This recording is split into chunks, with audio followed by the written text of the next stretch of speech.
And do you mind introducing yourself today?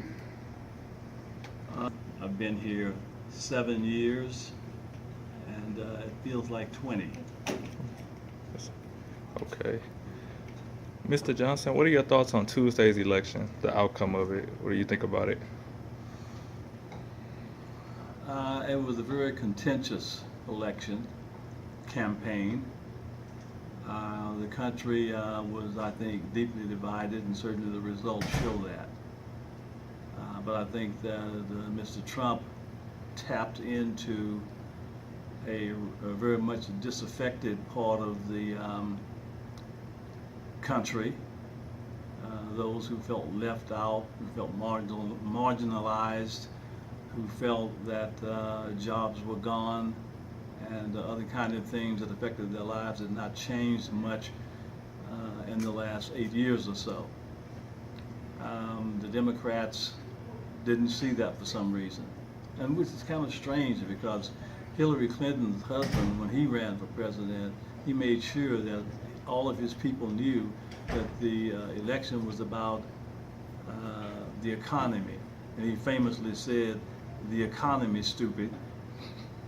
So people who felt left out, all kinds of people who felt left out, were drawn by Trump's message, and we have the result that we have. It was a shocker, but we need to get over it, move on, and those who feel that this is not necessarily their president need to keep fighting for what they believe in, and keep watching what he does, and let their thoughts be known. Yes, sir. And thank you for the answer, Mr. Johnson. My next question to you is, do you think the voting process should change? Hillary Clinton won the popular vote, but Trump was able to win the electoral college. Do you think that needs to be changed, or are you satisfied with how we selected our new president? The Constitution set up the Electoral College, so we have what we have. It's been this way for, I don't know, hundreds of years. I heard the former Attorney General say that the Electoral College needs to be done away with. Certainly, the rational thing, the natural thing for people to feel is that if you win the popular vote, you ought to win the election. But it's not determined that way. It's really determined by the Electoral College. You can win the popular vote, but you can still lose. So a lot of people don't like the idea of the Electoral College. I don't have the feeling that we're going to be getting rid of it. I think people are going to learn better ways in this modern world to reach the people they need to reach. Barack Obama says he won by getting out and meeting people. We got all the new digital devices. We can do email, and we can do social media, and we can do this, that, and the other. But you've got to get out, press the flesh, shake somebody's hand, let them know what your thoughts are, be seen. And I think that's what we need to do. The Electoral College is, I think, there for a reason, and I don't think we're going to get rid of it. There's no way we're going to get rid of it.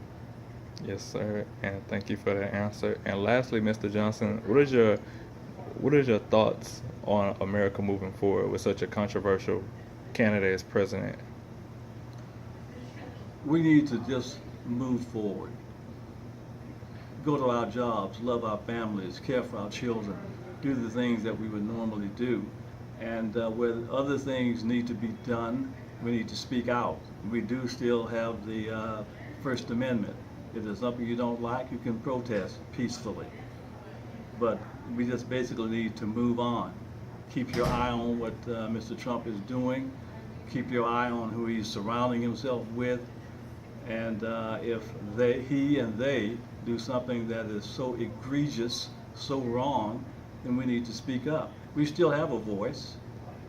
We have our own voice. We have lawyers. We have organizations. We have so many other kinds of ways to let our dissatisfaction be known. So even if he is the most powerful man on earth, he still has limited power. We still have a voice, and we should use it. Yes, sir. Well, thank you so much for allowing me to interview you today, Mr. Johnson. I really appreciate it. My pleasure. So you have a good one. Thank you.